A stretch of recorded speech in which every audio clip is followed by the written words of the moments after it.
Hello friends. So today we will be learning about machine learning and its brief overview.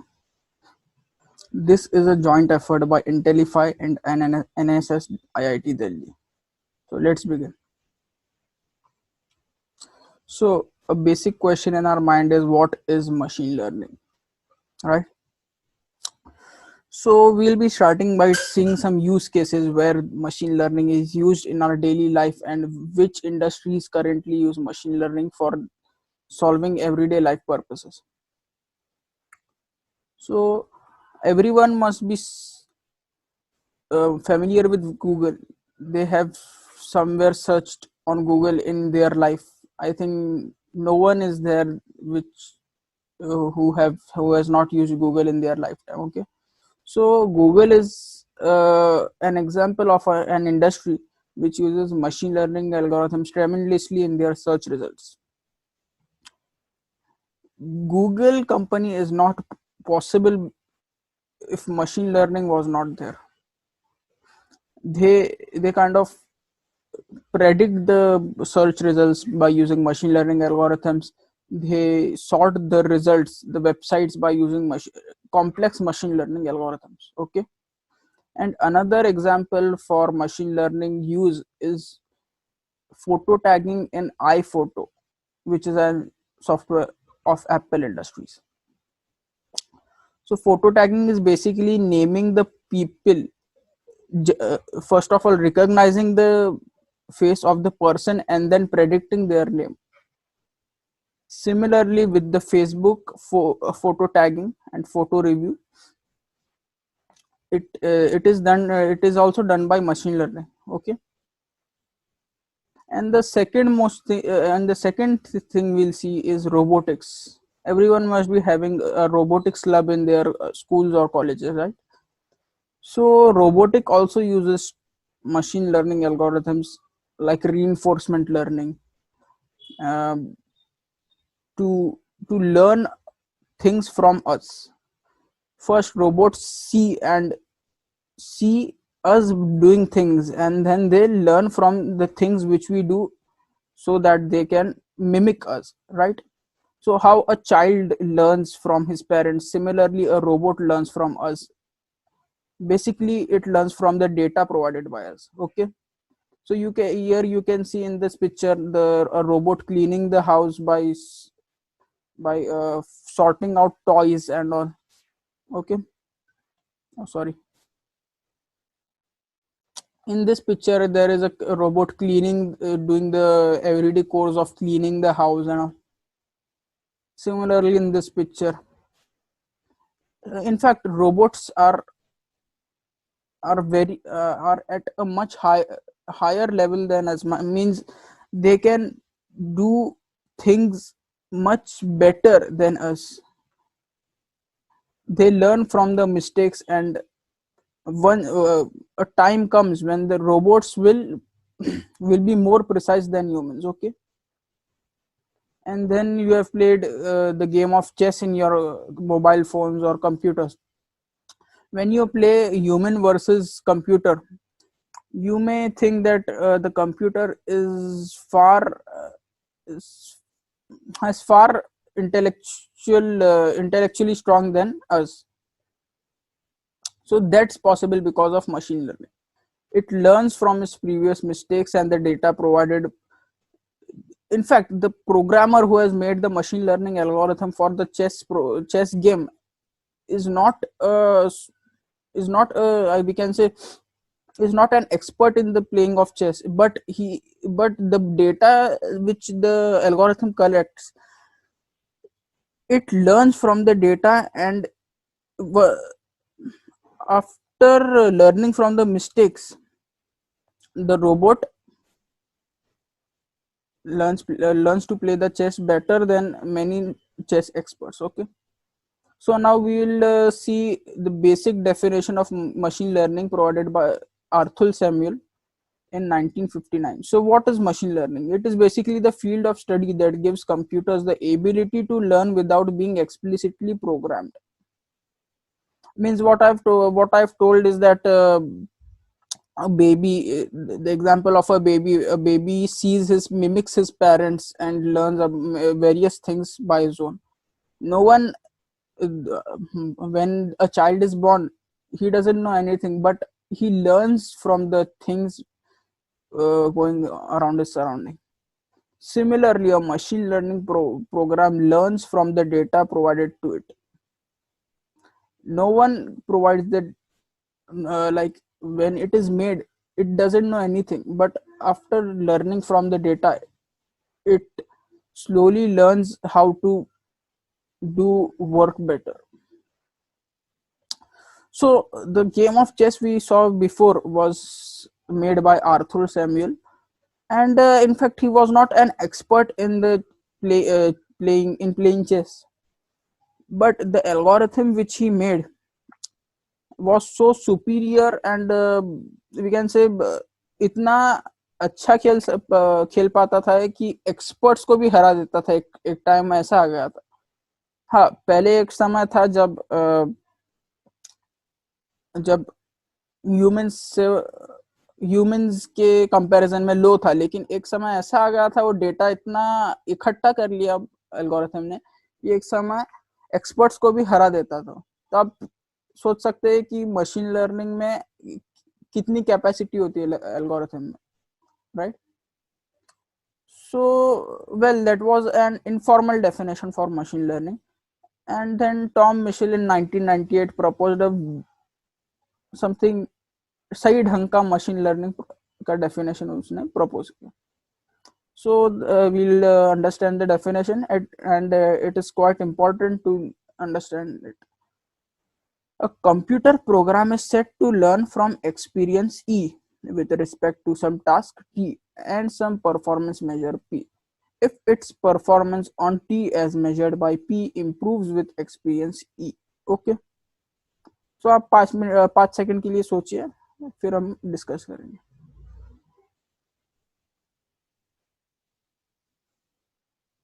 Okay, तो आपने सोचा होगा कि अब एक्सपीरियंस ई क्या है अपना. इस डेफिनेशन एक्सपीरियंस ई है अपना डेटा, और टास्क टी क्या है. टास्क टी जो काम मशीन लर्निंग एल्गोरिथम कर रहा है, जैसे चेस खेलना एक काम होगा, टास्क होगा, तो टास्क टी है चेस खेलना. एक्सपीरियंस ये उसका प्रीवियस डेटा, और परफॉर्मेंस मेजर पी है, जैसे आज मैंने एल्गोरिथम के साथ चेस खेला, तो शायद एल्गोरिथम हर जाएगा मेरे से. कल मैंने चेस खेला तो फिर भी शायद हार जाएगा, लेकिन कुछ बेहतर तरीके से उसने खेलेगा कल चेस. लेकिन जब 4-5 बार खेलने के बाद मैं एल्गोरिथम के साथ चेस खेलूंगा, तो मुझे हरा पाएगा. तो परफॉर्मेंस उसका जो रिजल्ट है उसका, वो हर परफॉर्मेंस के साथ उसका इम्प्रूव होता जा रहा है, तो उसे कहते हैं परफॉर्मेंस मेजर पी. अब अगर एक्सपीरियंस, जैसे जैसे उसका एक्सपीरियंस बढ़ता है, वैसे वैसे उसका परफॉर्मेंस भी उसका इंक्रीज होता है, तो उसे कहते हैं that the machine learning, it is nothing but a machine learning program. Okay, and a proper definition for a machine learning problem. Okay, so here is a question for you. Based on the question is based on the previous definition of machine learning. So the question is as below. Suppose your email program, आपने email तो सब use करते होंगे, Gmail वगैरह है, बहुत अलग अलग है, या याहू है, जीमेल है. So suppose your email program watches which emails you do or do not mark as spam, and based on that learns how to better filter spam. What is the task key in this setting? ठीक है, तो अभी आपके Gmail के app में आप बहुत बार जो प्रमोशनल ईमेल आते हैं, कई बार तो आप उसे स्पैम मार्क करते हो. ठीक है, करते हो क्या? तो अभी जीमेल भी मशीन लर्निंग यूज करता है, जैसे हमने पहले डिस्कस किए थे कि Google uses machine learning algorithms tremendously. So Gmail is also Google's company, so it also uses machine learning algorithm. So चलो वो तो ठीक. अभी Gmail अभी जब जो आपने स्पैम मार्क किया है, ठीक है, तो जीमेल उसे नोट कर रहा है कि आप कौन से ईमेल्स को कौन से टाइप के ईमेल्स को आप स्पैम मार्क कर रहे हो। तो आगे जाके उस टाइप के ईमेल्स को ऑटोमेटिकली वो स्पैम मार्क कर सके और स्पैम फोल्डर में कैटेगराइज कर सके। ओके, ठीक है। तो अब ये क्वेश्चन में पूछ रहा है कि वो टास्क क्या है जो ये एल्गोरिथम कर रहा है, क्या काम एल्गोरिथम कर रहा है। सीधी सी चार ऑप्शन है: क्लासिफाइंग ईमेल्स एज स्पैम और not, watching you label emails as spam और नॉट, और the number or fractions of emails correctly classified as spam और not, and none of the above. So आपके लिए आपके पास 5 सेकंड है सोचने को।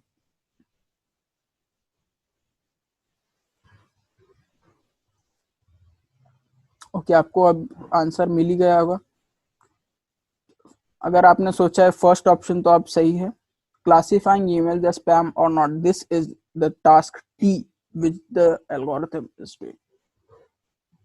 सो अब बाकी के दो ऑप्शंस है, उसका भी कुछ ना कुछ काम तो है भाई इधर। अब आपका जो सेकंड वाला ऑप्शन है वो है उसका experience, watching you labels, watching you mark emails as spam और नॉट, या बोल सकते हैं watching you label emails as spam और नॉट। अब आप जब ईमेल को स्पैम मार्क कर रहे हो तो वो नोट कर रहा है, जैसे मैंने पहले बोला था, तो वो एक तरह का डेटा इकट्ठा कर रहा है आपसे, तो वो है उसका एक्सपीरियंस। बराबर। अब जो थर्ड वाला जो ऑप्शन है वो उसका है परफॉर्मेंस मेजर द नंबर और emails correctly classified as spam और नॉट। जैसे अब आज शायद ना भी कर पाए वो एक दो ईमेल्स को बराबर क्लासिफाई, लेकिन 4-5 दिन बाद अगर वो करेक्टली क्लासिफाई कर रहा है स्पैम है क्या नहीं है, तो उसका परफॉर्मेंस एक्सपीरियंस के साथ इम्प्रूव हो रहा है। तो ये है उसका performance major P.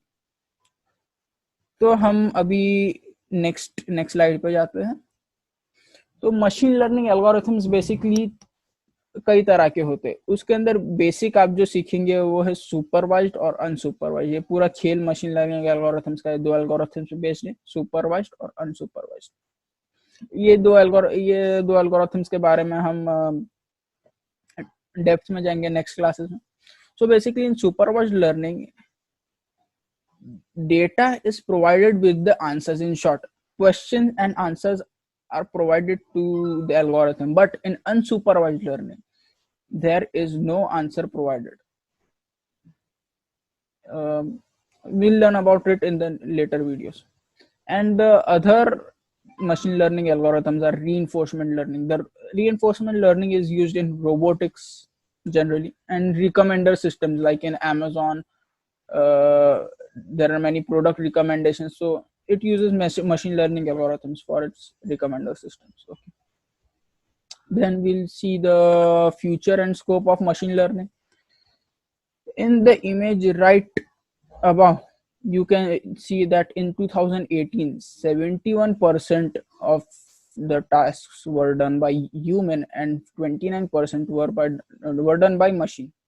But in 2022, it is predicted that 58% of the tasks will be done by human and 42% of the tasks will be done by machine. But by 2025, it is predicted that 48% of the tasks will be done by human and 52% of the tasks will be done by machine. So we can see that machine is replacing humans by a huge exponential way.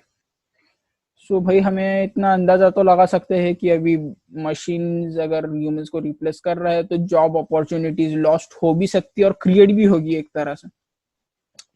Skills, जो हमारे पास skills है, machine learning की skills है, वो हम utilise कर सकते हैं मशीन लर्निंग एल्गोरिथम्स बनाने को। तो अभी वर्ल्ड इकोनॉमिक फोरम के रिपोर्ट देखेंगे हम क्या क्या है।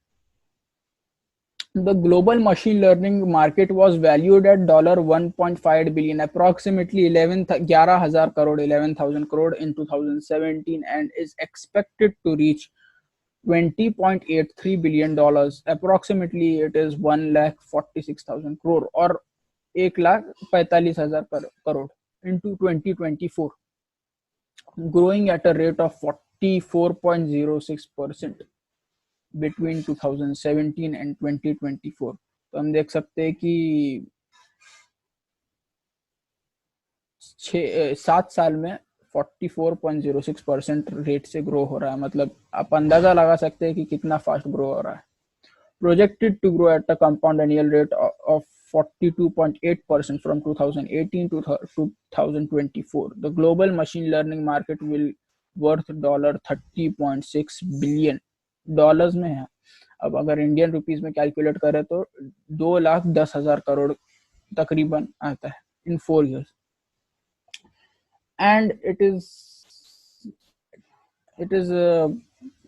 चौकन्ना होने की बात नहीं कि India will have a huge demand for machine learning experts in its near future. Okay, so now we'll see about IDEs. IDEs are used for programming various for making softwares, various different types of softwares. So we'll say about what is IDE and which IDEs are used for machine learning and data science purposes.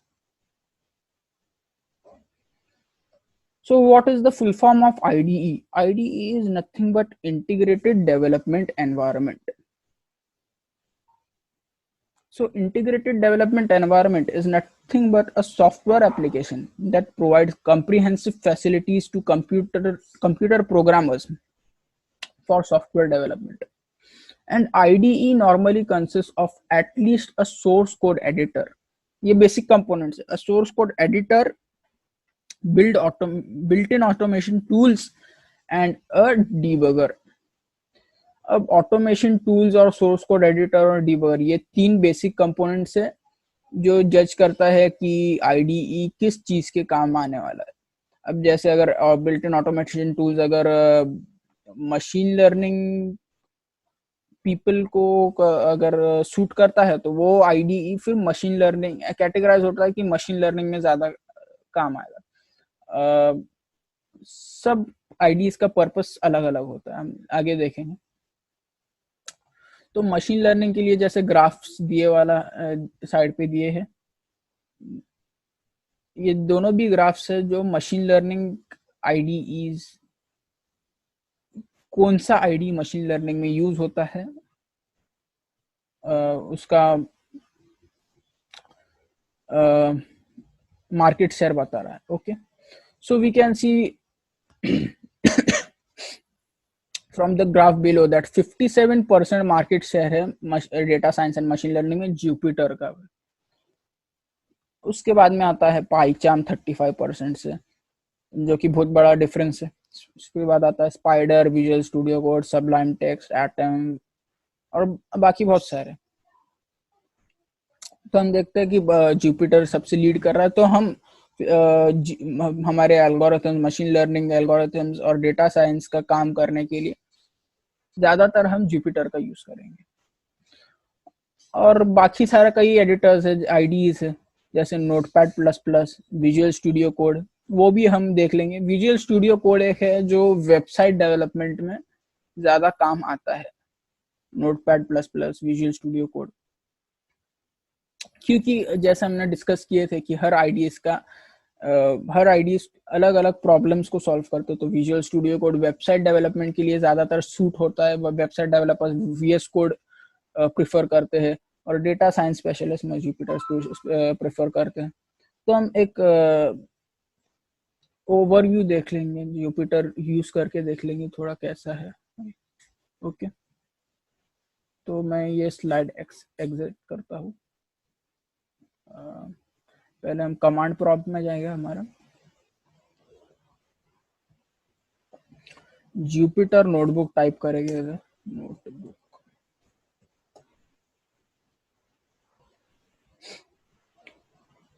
थोड़ा time लगेगा खुलने में।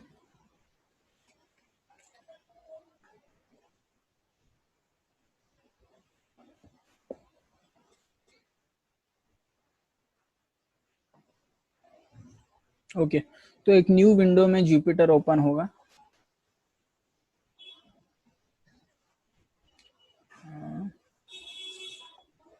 Okay, so basically Jupiter जब open होता है तो कुछ ऐसा लुक होता है। अब जैसे अगर हमारी प्रीवियसली एग्जिस्टिंग फाइल है तो हम हमारे फाइल्स में से चूज कर सकते हैं कि कौन सी फाइल खोलना है, ठीक है।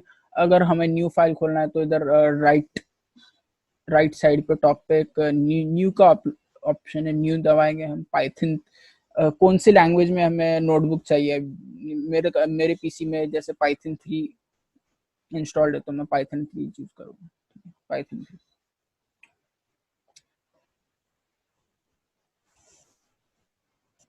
ओके, सो अब ये खुला तो ये बेसिकली जुपिटर 2 का इधर आप जो भी है आप कोडिंग इधर करोगे, ठीक है। तो जुपिटर कोड में जैसे फॉर एग्जांपल हम हेलो वर्ल्ड का ही प्रोग्राम ले लेंगे, print hello world.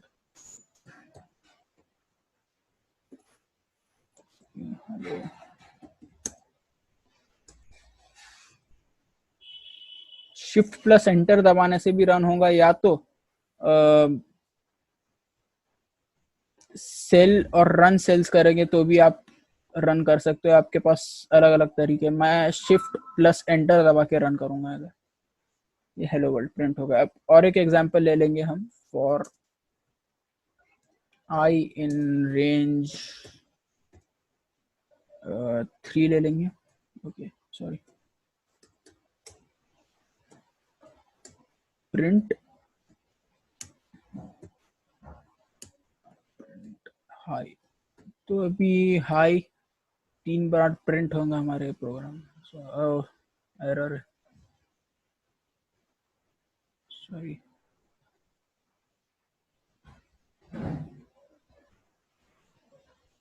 I in range 3 print.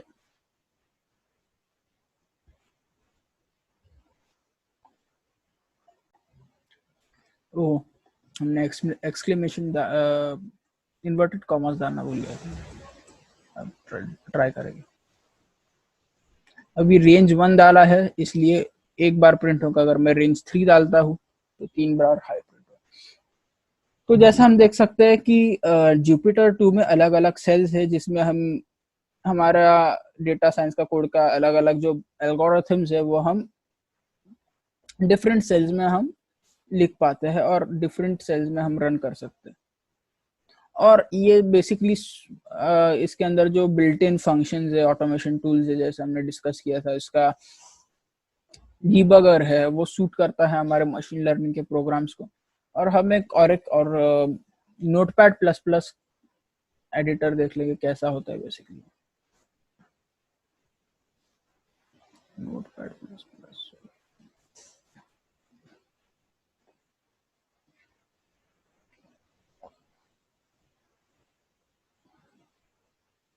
Notepad plus plus basically ऐसा होता है, उसका नॉर्मल हमारा टेक्स्ट एडिटर जैसा ही है। इधर आप न्यू फाइल क्रिएट कर सकते हो इधर से, जैसे हम अभी न्यू फाइल क्रिएट करेंगे, प्रिंट हेलो वर्ल्ड लिखेंगे।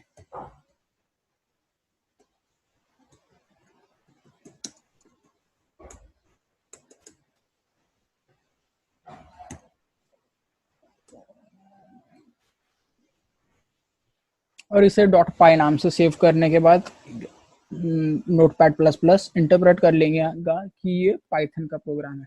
तो हम जब अगर रन करते हैं उसे तो ये इंटरप्रेट हो पाएगा। ओके ठीक है।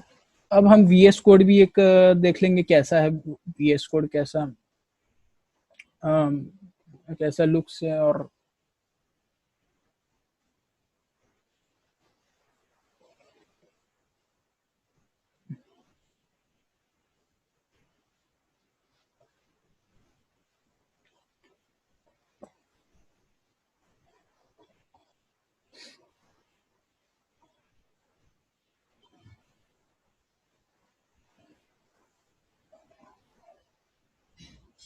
ओके, तो बेसिकली वीएस कोड का जो मेन पेज है वो आपको ऐसा दिखेगा। आपका साइड पे, लेफ्ट साइड पे आपकी फाइल्स रहेंगी।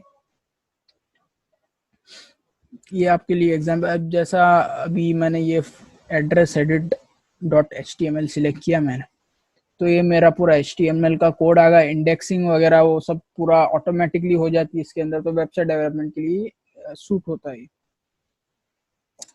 क्लीन एंड उसका जो टेक्स्ट है वो क्लीन दिखता है, क्लियर दिखता है, ताकि हम आगे जाके किसी को रीड करना है कोड तो उसको नेविगेट करने को इजी हो, पढ़ने के लिए इजी हो, ठीक है, एडिट करने को इजी हो। ठीक है, अब हमने ये इधर ऊपर ऑप्शंस है, आप डाउनलोड करके आप देख सकते हो विजुअल स्टूडियो कोड, काफी मजेदार चीज है। तो हमने एक ओवरव्यू ले लिए, हम अब हम वापस हमारे पिछले स्लाइड की ओर जाते हैं।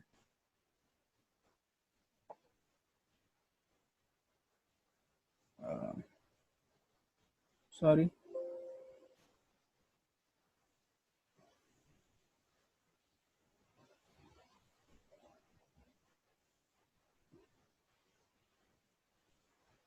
ओके, सो हमने आईडी का पार्ट कंप्लीट कर लिया है। तो बेसिकली हमने नोट किया कि जुपिटर और पाइचान, ये दो ऐसे आईडीज है जो हमारे डेटा साइंस और मशीन लर्निंग के काम में काफी यूज में आएगा। तो हम ये दोनों के ऊपर अब आगे हम काम करेंगे, ठीक है। तो thank you, I hope you like this video. Good bye.